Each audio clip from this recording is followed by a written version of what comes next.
Опа, прво помушку.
Good day, fellows. I hope you are ready for your daily dose of skill, and today we are going to have a conversation about the Battle Pass tanks. And not only about the tanks, but what to take from the Battle Pass to begin with, right? So, if you would click on the Battle Pass overall here, you can see that you have the items for tokens, and it doesn't matter you are buying the improved Battle Pass or not, although in my opinion, if it is worth to spend gold or on something in this game, I would say improved battle pass is the right way to do the things. As a matter of fact, many people are preparing for a battle passes by buying the Christmas loot boxes because it's the best value for a person. Love me, hate me, just how it goes. And after that, by having 20, 30, 40,000 gold for upcoming year, right? People are buying the improved battle passes because value is here to be found, right? Just how it goes. That being said, let's take a look what we can buy, what we can get, and what is worth it and what isn't, right? So now, speaking about the tokens, and in my opinion, what is the best way to spend the tokens? Every and each season, boys and girls, ladies and gentlemen, you can take one bounty equipment, and I would highly recommend to prioritize it. Doesn't matter, you are free-to-play player, you are pay-to-play player, you are pay-to-win player, call yourself however you want to. I think it is one of the most important things to take bounty equipment. Now you may say, Skill, why would I take a bounty equipment now when I can take a bounty equipment later, right? What is the point? Well, the point being is you can buy only one piece. Now, what do I mean by saying this? As you can see, that's it. I cannot purchase more bounty equipment. So, Battle Pass usually contains of the three stages, right? Or maybe seasons, if you will. There is a spring season, right? There is a summer season, and there is autumn season. Those are the 3 seasons. So over those 3 seasons, you are getting 3 bounty equipment pieces. Use them, take them. It is very, very good. Now, let's talk about the tanks. What do I think is worth to pick up? What do I think is kind of a stinker? What to go for and what to do. So the most important thing is there is Mr. Cobra, right? Let's start from the top and let's go to the bottom. I think it is going to be easy. So Cobra, tier 9 medium tank. In my opinion, it is a great vehicle, but please keep this in mind that Cobra will require for you to spam the gold ammunition. And gold ammunition is hash around, so pretty much you need to search for a paper vehicles. It's hell of a fun tank to play with, and in my opinion, it's good tank, but it's not for everyone. It is not for everyone, fellas. It is a very, very difficult mother trucker to deal with. Now, where the armor goes of this vehicle, boys and girls, ladies and gentlemen, we can see the things in this way. So, where the Cobra goes, you want to improve with the Cobra. Feel free to check out the videos which we had with the tank. We had so many of those and nothing changed with the tank. So, this is one of the ways how you can do the diligence, right? Now, where the armor goes of the tank, it's kind of weird one, right? If let's say you are meeting something like phase 1, right, as an example, or concept, whatever, phase won't have any problems in order to penetrate you. It's not the tank with which you may think, yeah, I'm going to have a lot of armor. No, it's not the case. Armor of this vehicle doesn't really exist, and it's just simply not the best vehicle in this department. But what this vehicle is good at, this tank is absolutely amazing at finding the victim and just pew, pew, pew, pew, shooting the living crap out of it. This is where Cobra is definitely shining, right? Now, let's move on. Concept Project 07 Tier 9 Tank Destroyer. Now, this vehicle lately got buffed, and it became quite a bit better tank than it was in the previous seasons because it was a pile of caco and it was a stinker, right? It's just how it goes, it's just how it works. But I don't really think that this tank became, wow, you must have this tank because it is amazing. The PM on the paper looks great.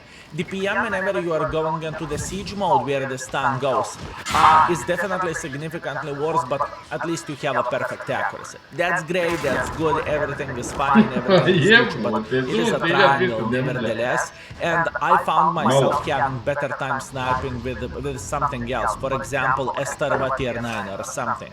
Also, what we need to highlight, boys and girls, ladies and gentlemen, by the way, there is evaluations for many tanks. We are working on this, work is in progress. Hopefully you will enjoy this, right?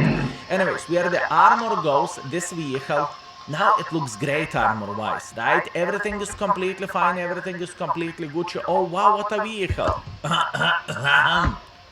Yeah. Everything is changing very quickly, as you can see that yourself. Potentially you can make pressure, but in the same time, if you are meeting someone that is shooting hits, you have no armor whatsoever. So, rough mother trucker, fellas. Although DPM is there, and I need to give a credit for that, but still, very tricky tank to play with. Moving on next. TS-60 is a Tier 9 American Tank Destroyer, right? And this is a weird thing as well, because with this tank, you kind of need to be aggressive, right? What do I mean by saying this? Even though it is Tank Destroyer, this tank has abysmal gun handling for a tank destroyer. That being said, boys and girls, ladies and gentlemen, you need to find a way how to be aggressive. Luckily, you have quite a bit of armor, but once again, armor sometimes is working, sometimes it doesn't. If it happened to be that you met someone who is shooting gold, well, a hashtag never lucky, your armor doesn't really exist. On the positive note, this tank has a great DPM. But once again, it is far away from being ideal tank in my humble opinion. Whenever we will finish rating it, I think it is going to stay at 3 stars or something like this, so it's just not really a great tank destroyer. Pretty much you need to be aggressive, right? That's the whole point, that's the whole dream with this tank.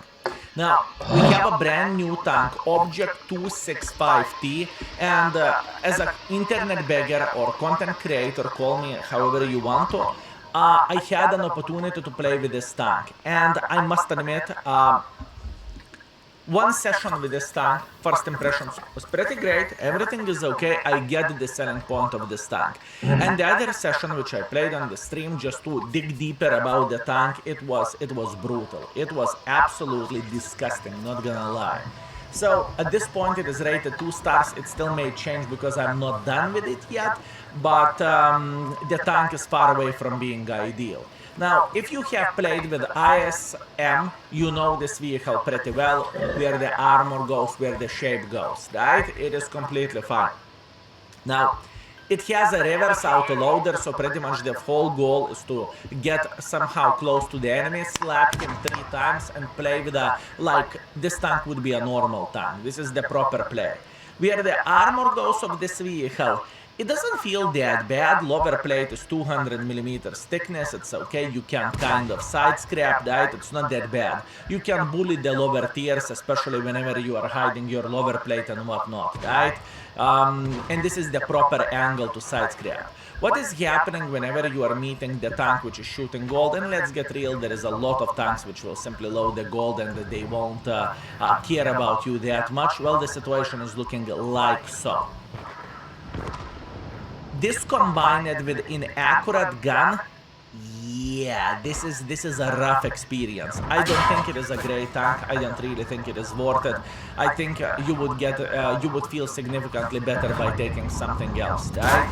Now, moving on next, Lorraine 50T. It is another tank that got buffed lately, and it feels tiny touch better than it was before. I still haven't rated this vehicle on the index page, but I can promise you that it is not a heavy tank. The problem of this vehicle is the DPM, if I remember this correctly, and the problem is lack of armor. Skill lack of armor, show me the armor. Look, if you will take a look into all of this, this is very, very, very laughable. 150 armor, upper plate. Yes, upper plate is stronger than lower plate. Yeah, it feels pretty bad. You cannot side scrap, you cannot play aggressively with this tank. Potentially you can try to play hull down, right? That's great, minus 10 degrees of the gun depression, but in the same time, you know, it's not going to be the best tank in the world of tanks, I can guarantee you that. Luckily, Ricochet scan doesn't show anything too bad, that is something, but, you know, it's not your typical tank to make pressure, so it is more likely a medium tank, although I need to give a credit that gun handling can hit whenever you are fully aiming, so this is definitely beneficial thing, right? It felt a bit better than it was before. Do I recommend to take it from the Bond tanks? Not really, or I supposed to say the Battle Pass tanks, sorry. Not really, I would not recommend to take a look at it. Now, Baza 58.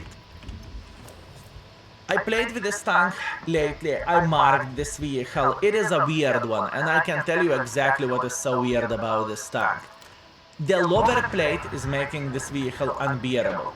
The overall armor, looking into the armor, that looks kind of alright. I mean, holy bananas, there is some ricochets and everything. You have 2 cupolas, so it's like Tishkevich-like. We are talking about the turret, tier 9 Polish heavy tank. It's completely fine, it's completely alright. Looking into the ricochet scan, yeah. You had no clue, did you? So pretty much whenever you are getting shot here or whenever you are getting shot here, your shells will ricochet and do damage. So the perfect way to check out the things, right, if you want to know those epic weak spots and whatnot, is to use the ricochet scan or the full scan, and you can see exactly how the tank is looking like.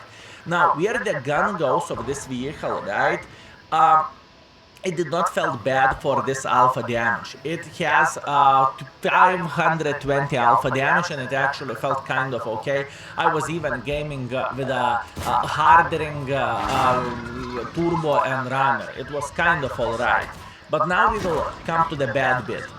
Yes, 100mm thickness. What that means, it's a tier 9 tank, and the thing is, the lower plate isn't small, the lower plate is humongous on this tank. So what you need to do, you need to make sure to hide it all the time, right?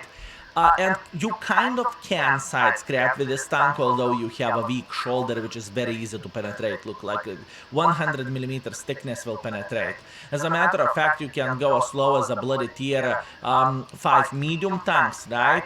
And you can see that even tier 5 can slap the living crap out of this mother trucker, especially whenever loading gold, right? So this is a bit of the difficult thing. But other than that, it's not a horrible tank if you understand how to hide the lower plate, right?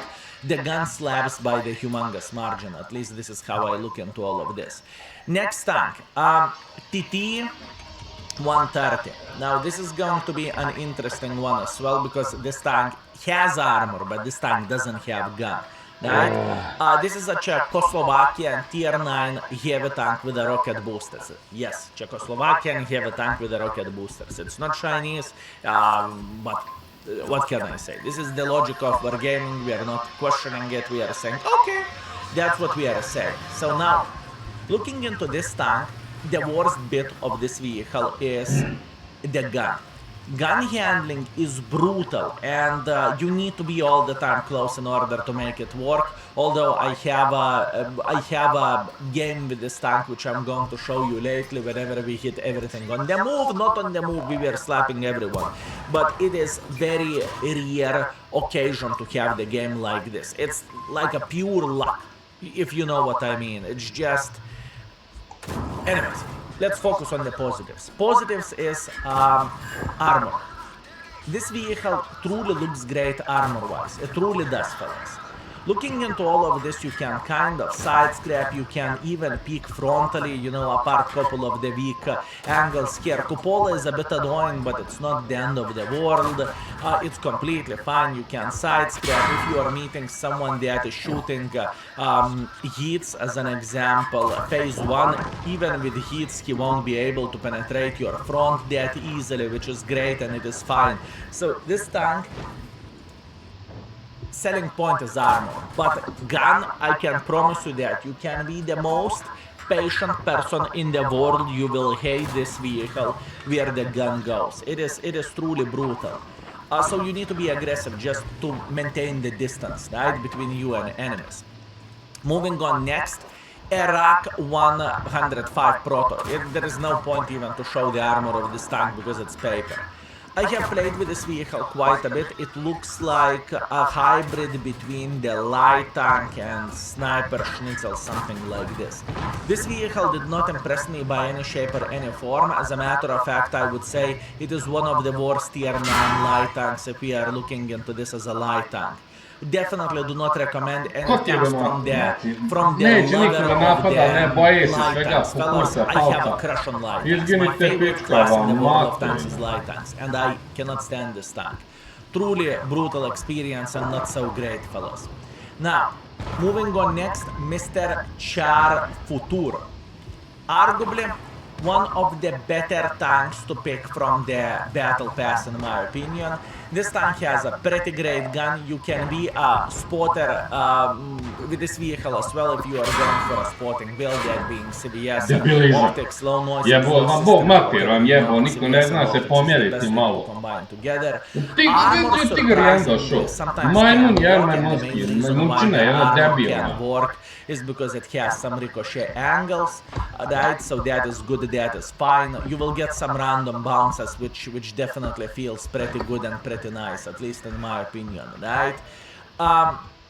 Combining it with autoloader, it is pretty good combination of the things, and I want to believe that this vehicle is one of the community favorite tanks, right? It just simply works.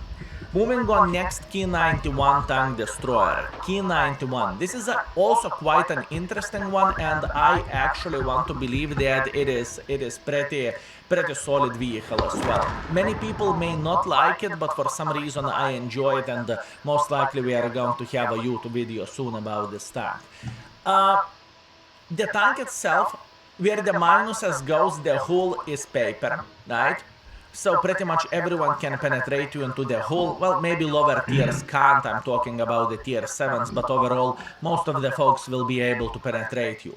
But what is the selling point, this superstructure here? So if you can hide this, you can actually be pretty aggressive with this vehicle and you can have a great time. Speaking about the ricochet scan, nothing too crazy, nothing unusual, right? And plus on top of that, you can actually snipe from the back with this tank. It's not the best sniper schnitzel, but it will do the job nevertheless. On the downside, what is actually pretty bad, it has only 30 amount of ammunition, so I think this is a bad thing, and I think Wargaming should take a look at it. But other than that, not a bad tank. I would definitely recommend it. Now, Object 777, I think it is one of the better picks for a newer player in the game. And the main reason why I would recommend it for a newer player in the game, purely because of the armor. What you can do with this mother trucking tank is pretty decent, especially against the lower tiers. If you would pay attention at the ability to side scrap and whatnot, you can kind of do that without bigger problems whatsoever. Sure, if someone will shoot the gold, well, good luck. You have cupolas, you have the forehead, you have the cheeks, you can get penetrated, right? But where the new player experience goes, this is as friendly as you will get from the battle pass tanks. And don't get me wrong, I'm not saying that this tank is good. I'm not saying that. I'm saying that it is one of the friendliest picks for a newer player. And obviously, as you can see, you want to play hold down with it. That's exactly what you want to do. In order to have some fun. And by the way, if you did not know that, you can penetrate this tank around the gun mantlet, especially if you are loading gold. It's easy peasy lemon squeezy. But in order to penetrate this tank, you need to know the weak spots. Moving on, next, Kunze Panzer. This is a hard one. I personally cannot stand Kunze Panzer by any shape or any form. I would highly recommend to check out the note over there. And yes, like I said, we are working on the notes for every and each vehicle. The tank is paper. You can look however you want to, it's absolute paper. It has a siege mode. This vehicle has a siege mode, which is giving you better accuracy, but then you are sacrificing DPM, but then you are gaining the gun depression, but then you have a lower speed. What a diarrhea it is to play for me. On the other hand, you can have extremely good DPM without being in the siege mode, but then you are going to have a very derpy gun handling and it's not going to be fun, right? For me personally, I truly want to highlight this. I can't stand this tank, even though some people are saying that the tank is fine, the tank is good, the tank is amazing. For me, I just simply cannot look at it. I'm sorry, it's just one of the worst tanks for me. And last but not least, we are the tanks Ghost Phase 1, one of the best picks in my opinion, where the Battle Pass store goes, right? It is a nice tank and there is nothing to complain about it. Also probably one of the better picks for not so experienced players. We lately played with the tank, it was enjoyable experience, it was fine, it was very, very good.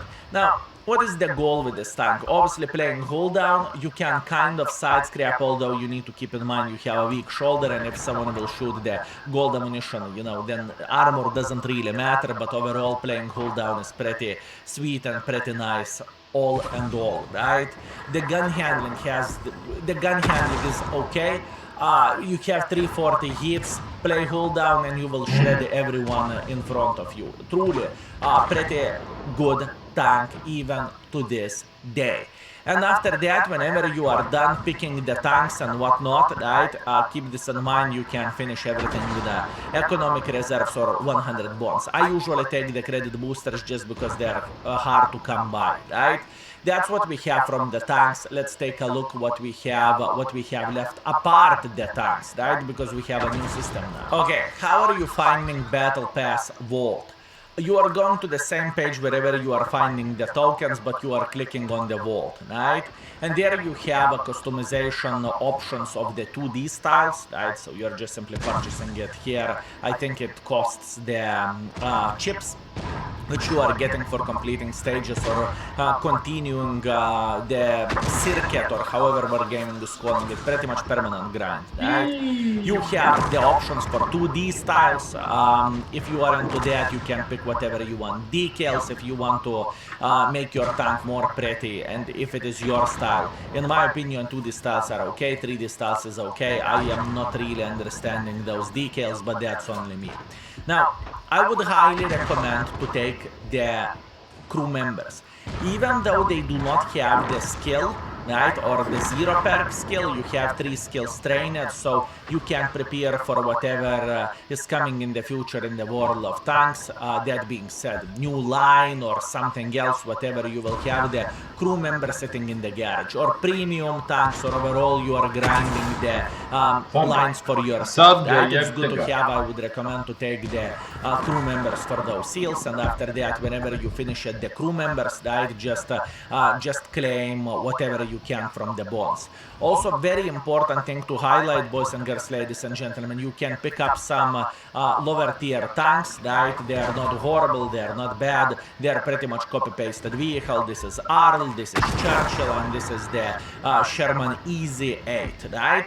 All in all, a lot of things to get, a lot of things to do. Where the battle pass goes, it is quite a grind. Obviously, to progress with it the most, you need to complete daily missions. I hope you found this video interesting. I hope you found this video great. I try to do my best to explain the tanks, where to spend the resources and whatnot. If you did, remember, you can always motivate us by leaving the thumbs up.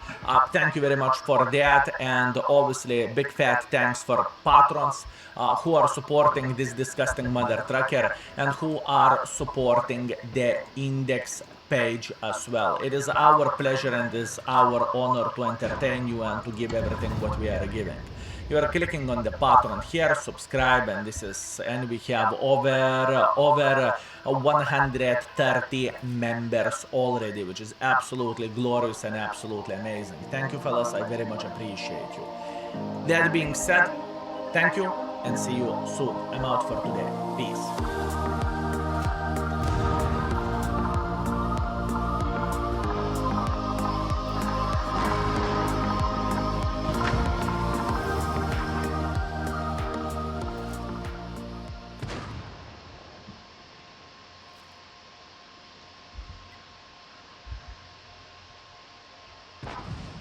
Jobs are not what they used to be. The average time an employee spends with their company is now at the lowest level ever, and that's by design.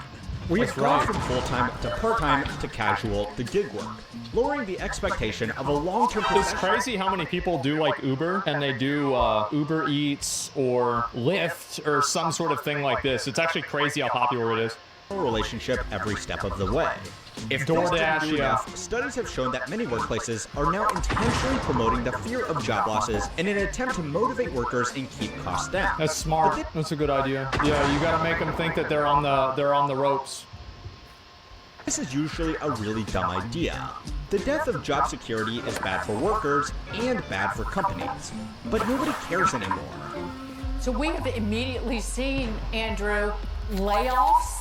Yep. We have seen price increases, so that's inflation. Teachers and staff at schools. Well, it's also like, I mean, if they're paying more money, like the, what do you call it? Like the amount of money that like jobs are paying, like minimum wage goes up, they're going to be able to get better candidates, just in general. Like the more money you pay for a job, the better candidates you're going to get. Just on average. It's not a one-to-one, but there's this fucking extremely strong correlation. Coast to coast could soon be out of the job. 15 million new jobs in just 3 years, a record. Musk said the company would look to reduce headcount by around 10%. Layoffs are already piling up this year. And we're just 2 weeks into 2024. Up until the 1980s, it wasn't unusual for workers to spend their entire professional careers working with just one company. Company loyalty was highly valued by both employers and employees, and the threat of getting laid off or fired was incredibly low. If you ever watch old films and see someone getting fired as a major plot point, just remember it actually was a big deal back then. What was this one? The car salesman movie, Alec Baldwin. Oh, fuck. Not Never Give an Inch. That's something else. Glengarry Glen Ross. I remember seeing this, bro. This guy, like, Alec Baldwin, huge fucking asshole, great fucking actor. He was so good with this. Coffees for closers, that's right. So good. But according to data from the Bureau of Labor Statistics, those days are long gone. The average tenure of young employees these days is less than a third of the baby boomers exiting the workforce. I think a lot of people also, this is encouraged by now that people are able to communicate more online. There is a very, very common assumption that, you know, whether it's true or not is irrelevant. People think this, that the best way to increase your salary is to, instead of increasing your rank at your current job, is to hop between company to company and then get your salary up that way instead. I don't want to sound too old here, but back in my day, people actually cared about losing their job. But today, getting fired or laid off from your company just makes good content to post on TikTok. This is a bad try. I don't agree with this. I think that's not true. I think the only reason he's saying that is because he's not looking at the single moms that get fired who lose their house. Like, go out there to the side of the street and talk to all those people and think about how easy was it for them to get laid off of their job. Yeah, for sure, some 19-year-old pretty girl isn't going to have this problem because, you know, she can find a guy to live with or she can go back and live with her parents. But for, like, an average person, getting fired from your job is absolutely fucking life-changing. It's not even a question. Companies, because it takes away their biggest stick. The fear of getting fired is always going to be a motivator in the workplace. There really is no way around that. If you don't do your job or cause too much trouble for the company, you are going to lose your job. Well, that's the way it should be. If you're not doing your job, you should get fired. Yeah, wow, what a fucking surprise. We're gonna act like this is bad? Yeah, no shit. With the pay and benefits that come with it. But as the great Peter Gibbons would say, that will only make someone work just hard enough to not get fired. The death of job security means that people just expect to lose their job at some point in their career these days. But there are 3 big reasons why it was allowed to get this bad, and 3 reasons why nobody really cares anymore. The first reason is that companies give up on training their own staff.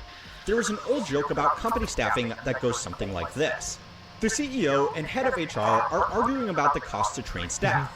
The CEO asks, what would happen if we spent all this money and they quit? To which the head of HR responds, what happened if we don't spend the money and they stay? But as more people move jobs more often, the CEO's argument is actually starting to make sense. Research conducted by Peter Capelli, the director of the Wharton School's Center for Human Resources, found that the time and money spent on staff training within companies has fallen drastically. In 1979, the average worker receives 2.5 weeks on the job training every single year. It's also, if you keep rotating employees regularly for easy jobs that don't require a lot of like intuitive thinking or critical thinking, you're able to keep salaries lower. Because, you know, like a lot of the times whenever people get cut from jobs, like there's actually even laws against this, where like you can't just cut people because their salary has gotten too high. Well, think about why there's laws against it. Well, there's laws against it because that's what people try to do. 2004, it was just 11 hours, and most of that was safety training, not developing new skills. A more recent follow-up survey conducted by the same team in 2011 found that only 1/5 of workers received You can get around those laws easy? Of course you can. on-the-job training at all within the last year. Companies don't want to train people because they are leaving their jobs more frequently than they used to. Yeah, sure. So they are only willing to hire employees that are already able to do the job. Standardized systems have made this a lot easier for them to do. If you are a professional office worker, it's almost a prerequisite to have a basic proficiency in Microsoft Office, especially Excel. And every profession now has its own industry standard productivity programs. If you are a creative, you use Adobe Suite. If you're in sales, you use HubSpot or comparable CRM. And if you're in marketing, you need to know your way around a box of crayons. Oh, and the advertising analytics backend of Google, Meta, and LinkedIn. Since these skills have become the standard for all employees, companies can hire people that are already ready to work on day one. Where in the past, they would need why would you want to? Well, it's like, yeah, of course. It's like if you're in a raiding guild, would you want to gear somebody up or just recruit somebody to the guild that's geared? Oh, it's a lot easier to just recruit somebody to the guild that's geared. Like, why would you want to gear up a whole new person? Yeah, want the easy way? Yeah, exactly. It's not your question. lengthy training program on the unique in-house systems of that particular company. Yeah. But standardized programs have also meant that people can find a new job that they are qualified for with less barriers, which means they switch jobs more often, which means companies invest less into training unloyal staff, which creates even more need for industry. It's also because people don't have upward mobility inside of their own jobs. I don't know if he's going to cover this at all, but this is probably, I think, one of the biggest reasons. It's because, like, Blizzard, ironically, is actually one of the companies that at least I'm aware of that doesn't have this problem, where there is a lot of upward mobility, but or at least there used to be. But with a lot of companies, you're kind of like,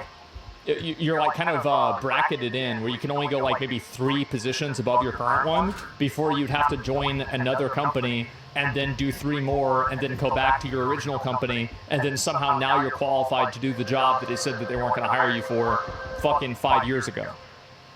3 is already too much? Sure, I'm just throwing out a number. Same with salary jobs. Yeah, definitely, right? That's the reason why.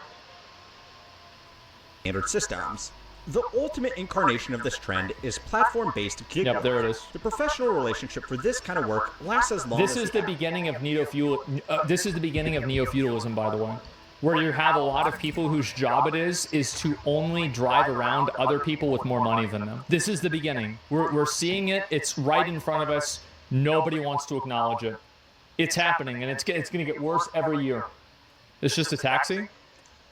It's like, dude, Uber and Lyft is, I would say, 20x or 50x more prevalent and more common than a taxi. Way, way more. And it didn't really have food delivery except for like a couple of places, like pizza places, maybe Chinese, a couple of other places had delivery. Now everything's got it. App is running, and riders often work between multiple apps at the same time to maximize earning and minimize downtime. If you want to get ahead in a professional career these days, I'm sorry to tell you, but you are going to have to invest some of your own time and money into training yourself, even if it's just to tick a meaningless qualification box. Yep. Companies aren't going to train you anymore, which means if you quit or get laid off, it's not as big. My perspective on this is always lie and cheat on every resume that you possibly can, because the company will do the exact same thing to you given the opportunity. Only don't do that in situations where you can be held criminally liable for not doing it, or in situations where it will be immediately disproven and it can be damaging to you. Other than that, lie about everything and mislead them as much as you can, because they'll do the same thing to you. A deal for either party. But the decline of on-job training is just the first reason. So it's time to learn how money works, to find out why job security is dying, why nobody cares, and what happens when nobody has a job for long enough to be good at it. This week's lesson is sponsored by Manscaped. Just in time for Father's Day, Manscaped introduces the must-have gifts for every dad. Meet the Handyman and the Weed Whacker 2.0. First up, the Handyman, the face shaver designed for dads. As a hiring manager, I'll figure out your loss. You're right. There's don't have good hiring managers, and that's what you got to rely on. Long hair leveler that's why you go with the shotgun approach. A close, smooth shave, tackling up to 3 days of growth effortlessly. What makes the Handyman exceptional is its skin-safe technology, significantly reducing the risk of nicks and cuts, and its waterproof design, making it easy to rinse under the faucet. Now onto the Weed Whacker 2.0. This nose and ear trimmer is perfect for dads looking to manage those tricky areas. No work for companies or contractors? Yeah, true. Motor and a 360-degree rotary dual-blade system for efficient grooming. The Weed Whacker 2.0 is cordless, waterproof, and it comes with a high-performance battery that lasts up to 45 minutes, ensuring it's always ready when dad needs it. Don't settle for ordinary gifts like coffee mugs this Father's Day. Opt for something from Manscaped like the Handyman or the Weed Whacker 2.0 and help dad elevate his grooming game from caveman to gentleman. Yeah, they sent me stuff, but I never really use it. And use promo code HMW20 and get 20% off plus free international shipping. Make this Father's Day one to remember with Manscaped. The death of job security is bad news for companies, even if they were the ones that caused it. The simple fact is that when you get a new job, you aren't going to be very good at what you do until you learn your new role. Standardized systems have made it easier to transfer basic competencies between companies, but even little things like who you talk to about authorizing your expense reports, the names and faces of clients, or how the office printer works, they all take time for new people to learn. According to a study conducted by Gallup, a business analytics company, it takes the average employee 12 months before they reach their full performance potential in their new role. This is like a whole study done on this about how like adding more people to a software project actually makes it take longer. I forgot what the term is for it, but it's a well-known and documented phenomenon. Studies have suggested that new employees are not fully autonomous Mythical in Man responsibilities for the first 18 months of their employment. Is that it? Yeah, I didn't hear that before. Only spending 3 years in their jobs on average, that means they are going to be spending a third of their career just getting up to speed in their new role. That means a loss in productivity for the companies they work for, right? Wrong. Worker productivity is actually at all-time highs. It is. So that begs the question, is this in spite of lower job security or because of it? The second reason that job security is... I think a big reason is also because jobs have been optimized. So a worker can produce more product and more output because their job has been min-maxed more by people whose job it is to min-max jobs and technology. So like there's a lot of reasons why workers are more productive that actually doesn't have anything to do with workers. It's because the people that min-max jobs are getting better at it every year. And technology gets better every year. This is a bullshit take? No, I'm just completely right, and it's obvious. Yeah, there's literally no... If you're arguing against this, you're dumb. ...been dying is that it's a great motivation tool. If the fear of losing your job is only enough to motivate you to do the bare minimum to avoid that tap on the shoulder, then you should know that companies have responded by moving those goalposts. A study conducted by economists at Manchester and Cardiff University looked at the motivating factor of what they called manufactured job uncertainty. In this report, researchers tried to work out why fears of job security was going up, even when the rates of people being fired from full-time positions was stable. It's the same reason why people that are probably afraid of shark attacks go up during Shark Attack Week. It's because people are talking about layoffs all the time. It's like there's not that many people getting attacked by sharks, but whenever you're reading posts about it every day, you think, holy fuck, man, I better not take a bath, there might be a shark in there. That's the reason. It's the same reason, like, this is going to be a spicy one, okay? It's going to get some people mad. Get ready. It's the same reason for, like, false rape accusations. People think that it happens all the time. Bro, it's like a single-digit, low single-digit percentage of the ones that are actually found out to be fake. Super, super, super uncommon, extremely fucking rare. It's by comparing companies in America and the UK. But because they're so upsetting and they're so unfair, everybody talks about them. And because everybody's talking about them, you think that they're happening all the time. But they're not. It's the same thing as streaming. Oh, I want to be a streamer so I can be rich. No, there's like 50 streamers that are like that. Nobody else is. Who are very happy to lay people off to appease shareholders. Sharks are not a reason to not take a shower. Explain Sharknado. Of never firing people. A small tangent, but Japanese businesses actually take firing people so seriously that they have an alternative practice called oidashi-beya. Is this where they give them shitty jobs? Like, this loosely translates to workers' purgatory. Yeah. According to Japan Intercultural Consulting, a firm that advises businesses operating in the Japanese market, workers' purgatory happens when an employee chronically underperforms in their role. Instead of getting fired, they are typically placed in a room, often windowless, where they have nothing to do. Yeah. In many cases, their business cards are taken where's away. my stapler? And they are forced to do menial, mind-numbing tasks or given nothing to do at all. Yeah, if you clear out the rats down here, Milton. Would rather put their workers in solitary confinement, making them a pretty good contrast to companies in America and the UK. What the economists found was that even when job tenure wasn't actually being reduced by layoffs or firings, changes to corporate control and especially company mergers or acquisitions raised uncertainty. Companies noticed that by hyping up this uncertainty and making workers compete against each other to maintain their position in a theoretical downsizing, they could get people to work harder. Absolutely. Companies doing this would rank the performance of their teams and compare them And to also, one. it's good to keep people fighting against each other so they don't think about fighting against you. So, like, if the workers are too busy getting mad and resenting each other, they stop thinking about the fact that you've engineered the situation to happen in the first place. Another, highlight staff errors and downplay strong performers so that managers and their teams always felt like their job was at risk. Yeah. The Japanese firms, despite actually having shorter tenures for managers and operating with more business uncertainty thanks to a weaker overall economy, had a higher sense of job security. Mainly thanks to a culture of protecting workers even at the expense of shareholders. I think that it's very important to keep in mind, somebody in chat brought this up, I would bet, I don't know this, but I would bet that Japan probably has a lot stricter labor laws and you probably can't fire people as easily as you can here in the US. And that probably plays a bigger role than any other cultural reason. But you could also say that those laws are informed by the cultural reasons, so it's a bit of a chicken and egg scenario. In a wonderful twist of fate, though, the study also found that this is not really working on younger employees. Decades of well-publicized layoffs means that younger managers have no expectation of job security and aren't afraid of losing their jobs as much as older managers who come from a time when people could spend their entire careers with one company. The rank and yank strategy only works to boost productivity for so long. A company should get rid of bad employees, but if it makes everybody feel on edge about their jobs forever, then even the best employees are just going to look for better opportunities elsewhere. I think that the bigger problem is the lack of upward mobility. I think that's the real reason. It's people that are like 28 and they've been at the same job and they feel like they're ready to be promoted, but they can't get promoted because maybe they don't have maybe a master's degree. So they have to join another company that doesn't have that requirement, and then they come back and then they are effectively applying to the same job with experience from that job that they're applying from, even though they didn't need that requirement somewhere else. That's the real reason.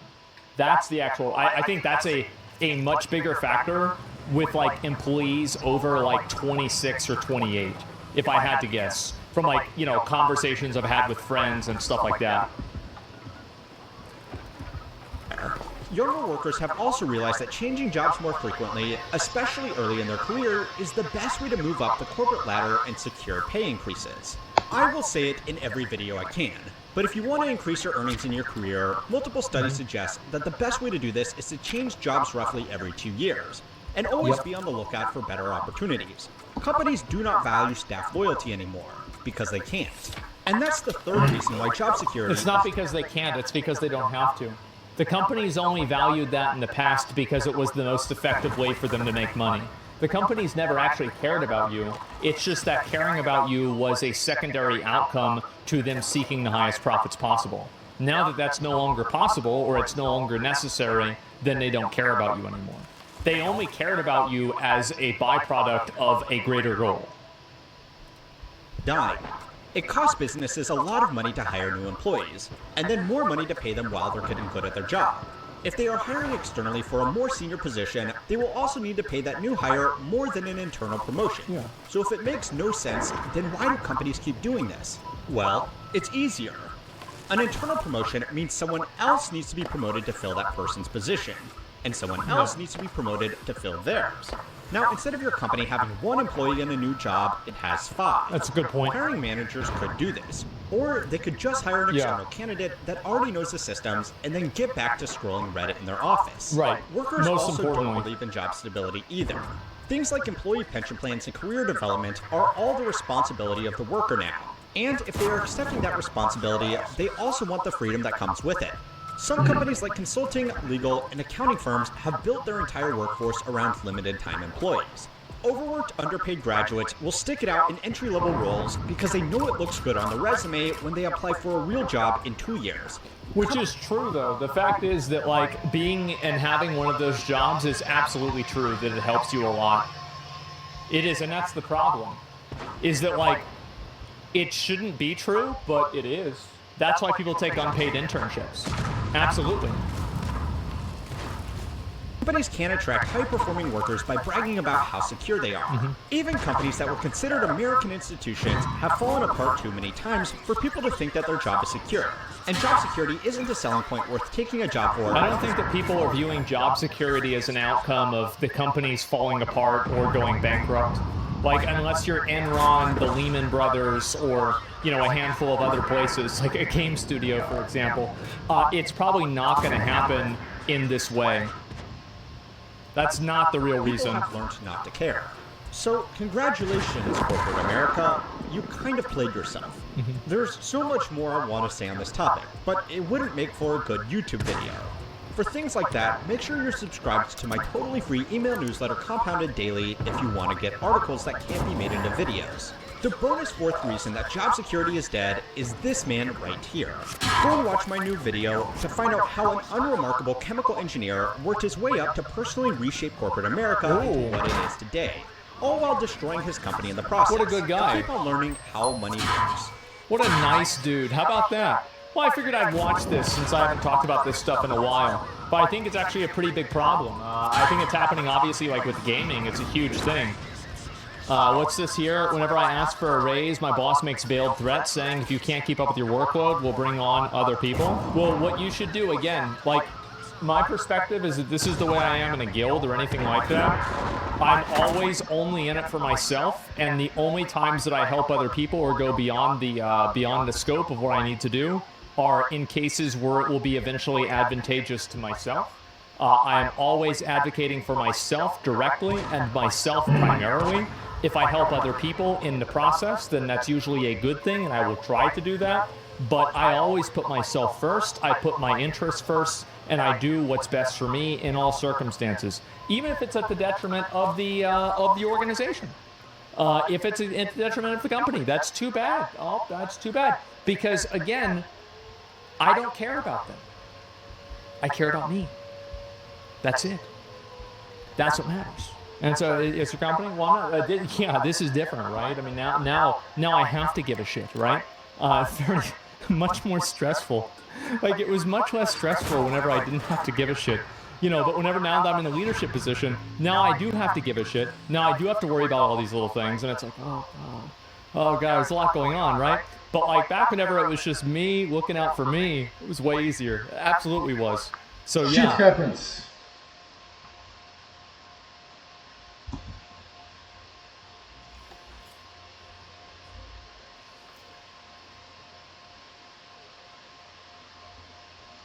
Hi everyone, it's Quickie Baby, and today is a sad day in World of Tanks as Wargaming has finally announced that they have no plans on bringing back the very popular Top of the Tree.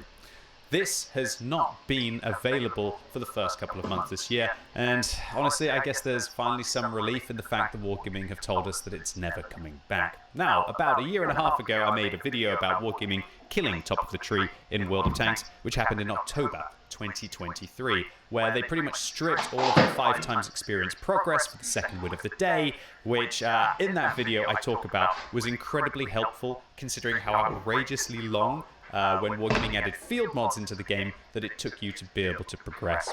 Top of the Tree was something that I used across both of my accounts to be able to help target the different field mods. I can only imagine how insane of a grind it must be for all of you to do the 13 million experience that I calculated would take 7,000 battles at 2,000 experience per game. That's like playing World of Tanks very hardcore for an entire year in tier 10, which is an expensive tier to play for a lot of players unless you're running a premium account.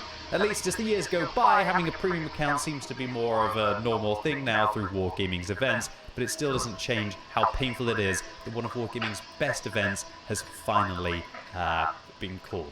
And here's the reason why. I'm going to discuss it in a little bit of detail and then give my overall opinion as to why I think this is a huge mistake from Wargaming and why Top of the Tree actually kept a lot of its audience engaged with the game. So, Commanders, we want to give you a heads up that Top of the Tree will not be returning in the coming months as we've decided to discontinue its current format. Now, that leaves a little bit of ambiguity, right? It's current format, so they say that they're still committed to bringing back a new event that better fits the game's systems and future plans. Well, considering that Top of the Tree has been here since pretty much the very beginning and in its fantastic format with the 5 times experience games since 2019, this is a whole new era of World of Tanks that we're going to be going into, considering one of those fundamentals that I genuinely think has kept a lot of people playing is now going to be completely changed, and who knows whether it's going to be after Wargaming's big September update. So, we know many of you enjoy Top of the Tree, and we understand that some of you will miss it. Some of us, I think every single player took some kind of advantage from Top of the Tree over the last decade. So it's not some of us, I think it's pretty much the majority of your audience, Wargaming. A new format is in development, but it won't be launching until later this year in Q4 2025 at the earliest. So honestly, I would look at this with a pinch of salt. I think they're just trying to soften the blow of what is a very significant issue. And yeah, I very much doubt if Wargaming are deciding to remove one of their key features if they're going to be even remotely as generous. And let's be honest, it's been a year and a half where Top of the Tree has been in kind of a crippled format where more or less it's for kind of for crew training and also for those juicy 30% discounts off the tier 8, 9, and 10 tanks. And Wargaming are wanting to take those away for a reason that we're going to find out. So we want to ensure that any future progression plans are introduced at the right time and work seamlessly with upcoming content. Okay, so I can understand that, because as I highlighted in the video from a year and a half ago, the Wargaming created a popularity problem, for example with a tank like the Peugeot 65.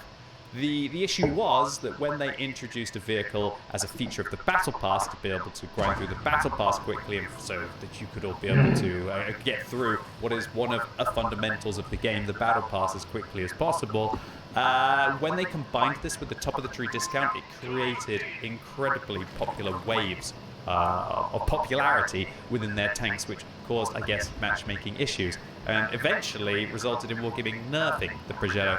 It's honestly a real big embarrassment, the Progetto. Wargaming making it top of the tree. Koji debilizam, debilna stoka, ne mogu spotati ljude na vrijeme, ne možete, ko vam jebe mater, poginite svi, u pičku materni se gonite. Then result in a problem where they have to nerf, in my opinion, a perfectly balanced tank to a point where now it is pretty much in competitive obscurity.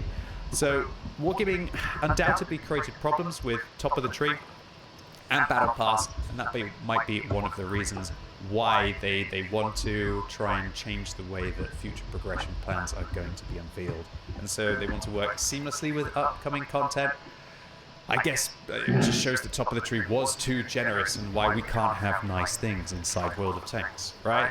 So while we can't share full details yet, we'll reveal more after the September update. I'm excited to see what Wargaming have planned, but again, why they don't just keep Top of the Tree going until that September update, to me makes no sense. If they're planning massive changes to the game in September, surely they want to, there's no need to change the current way that people are progressing through the game by making use of Top of the Tree until then. And I do think that, I guess they want to try and like take the sadness now and then have no sad features about September. So maybe that's Wargaming's master plan as to what they're planning, right? Take the loss now, accept the community's going to be unhappy, but they'll have forgotten about it by September, and then they'll be happy with anything they give them back, right? Maybe that's going to be the case. So some of us suggest keeping its current Top of the Tree format until a new one arrives. Me. For transparency, that's not possible as it isn't compatible with future progression plans and overlaps with other progression-based events. Like the Battle Pass seasons, special Battle Pass chapters, time-limited events, in-game discounts, Twitch drops, and more.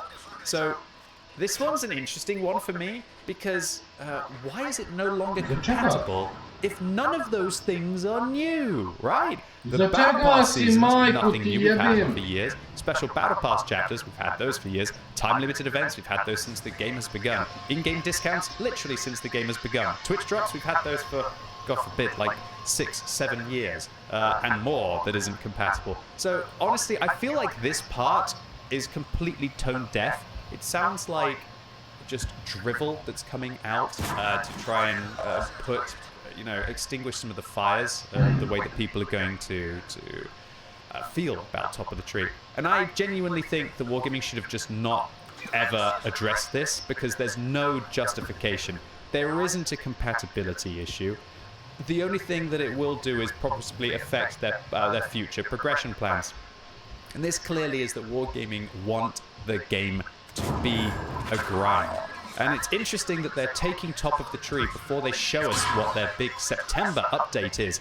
They've been teasing to us for the last 2-3 months, right? So obviously September update must be pretty significant to the way that you can be able to progress in World of Tanks if they're removing one of your key ways of actually progressing in World of Tanks, right?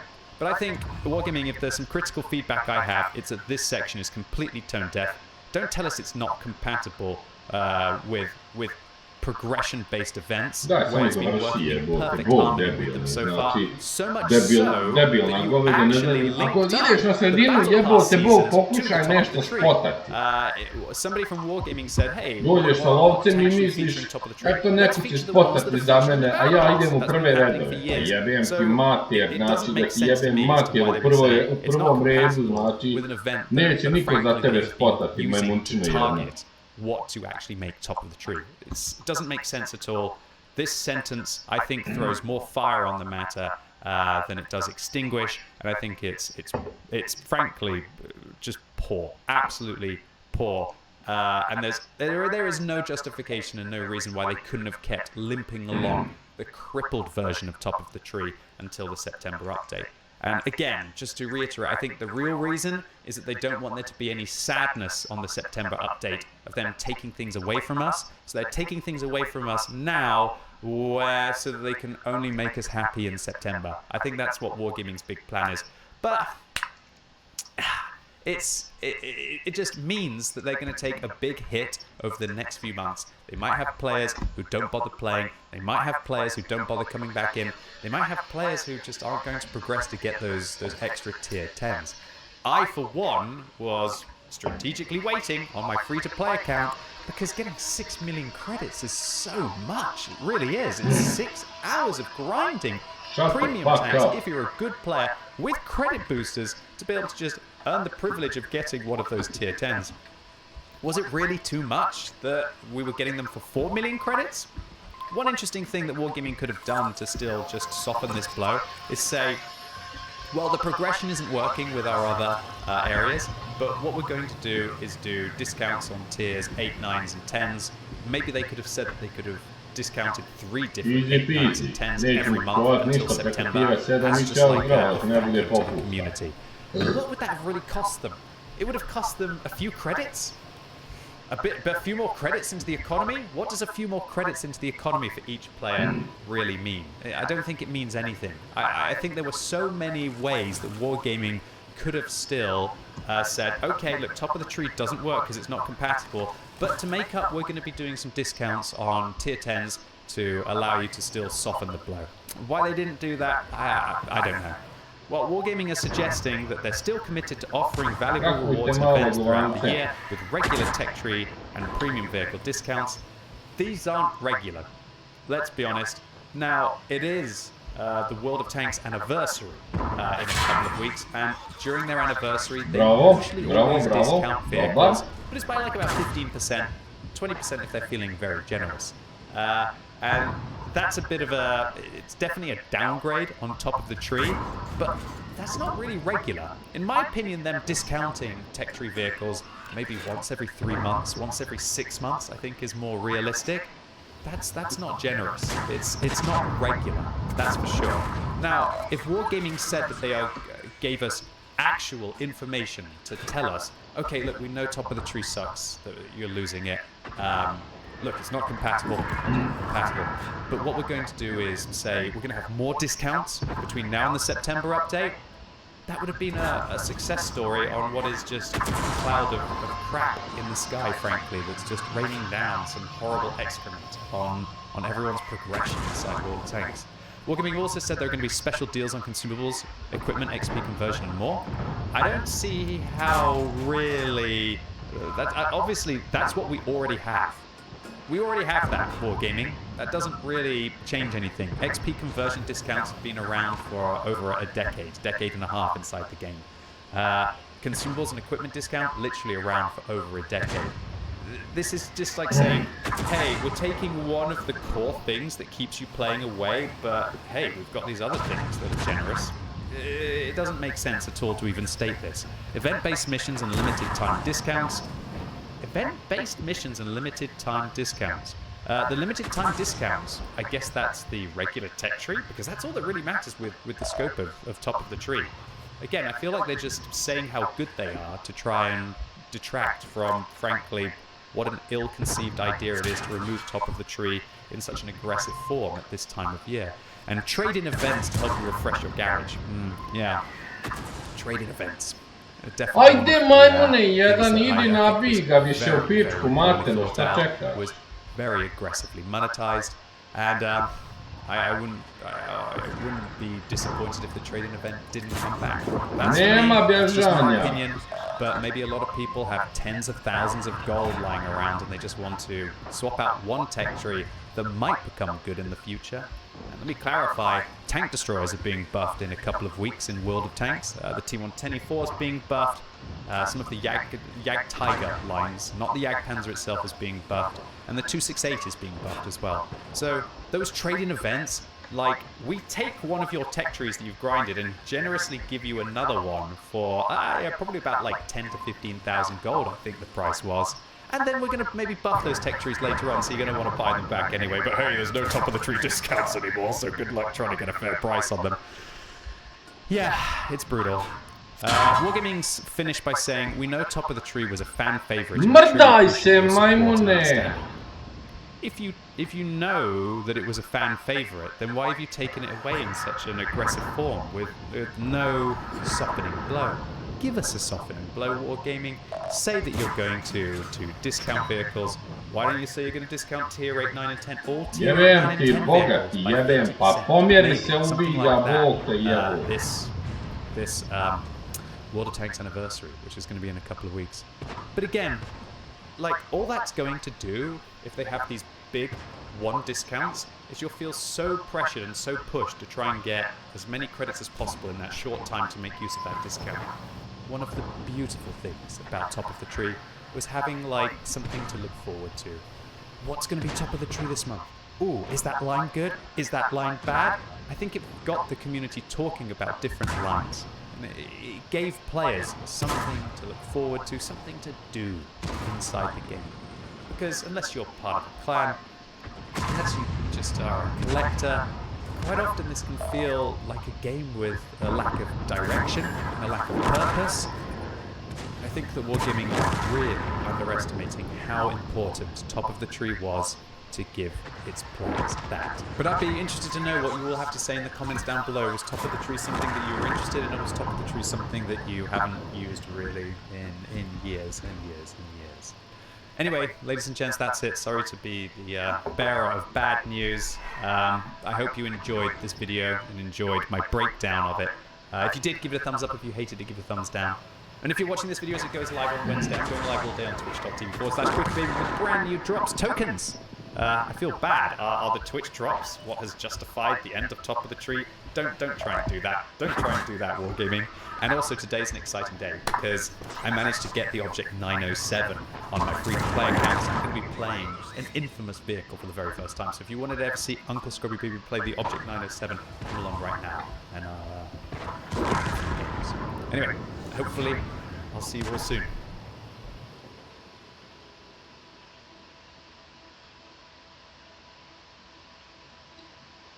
So it's looking like Kathleen Kennedy is done. We'll see what happens.